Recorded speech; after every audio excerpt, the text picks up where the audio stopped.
All right, for intervals and chords, chapter 8. So rather than stretching with the fingers, you want to kind of position them passively with the shoulder to arm joint. In other words, if you're doing, so if we're going to do I and M, you want to teach yourself to use the shoulder to arm joint. See, this is the form. I'm exaggerating. This isn't as big as it would be in the real world, but you see how there's this shifting movement as the forearm contact point changes. And it's this movement with the shoulder to arm joint. And the idea is that you bring the finger to this, and then now you're kind of as relaxed as you can be. You need to feel the tension. If you're too far back, you're going to hit the adjacent strings. It's going to feel tense. If you're too far forward, then the wrist is going to start to flex, as you can see. So you want to figure out how to keep a relaxed or engaged wrist, but positioning the finger. In other words, you don't reach with the finger. You position the finger with the shoulder to arm joint, and then you do the plucking. And this is what Rene means when he's talking about that little shift, where it's almost like the forearm contact point doesn't change. It's just the skin shifting. This is the same thing that helps bring the thumb to the base. You can also use a little bit of elbow in the case of the thumb.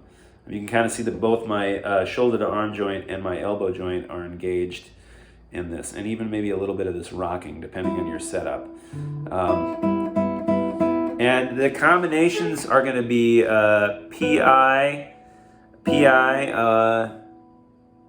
PA, and then IM, and MA, and IA, and you'll want to do both together and alternating. That's what I mean by intervals, and you want to do different spacings. It's basically Iznaola chapter 1 and 2 and 3. The other thing is you want to practice doing different voices. So bring up the high voice, which I'll admit I'm not very good at. You can hear my high E's a little bit brought out more, and then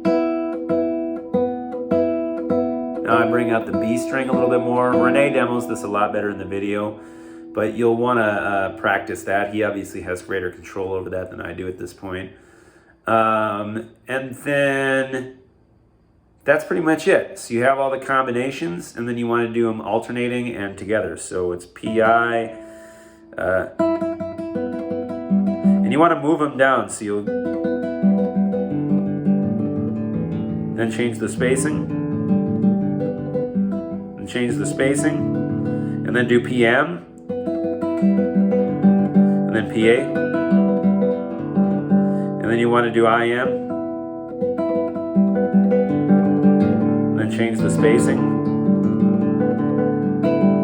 and then do the same thing with all the different combinations. So the combinations are PM, PM, PI, PM, PA, IM, IA, and then MA. And then you'll want to do together and separate. And that's the main exercise that you're going to do for that. And again, just like before, you'll want to keep alternating your attention and feeling the different parts of the body. And like, okay, I'm getting a good sound. Am I rotating my forearm? Am I really tense? Am I engaged or not engaged?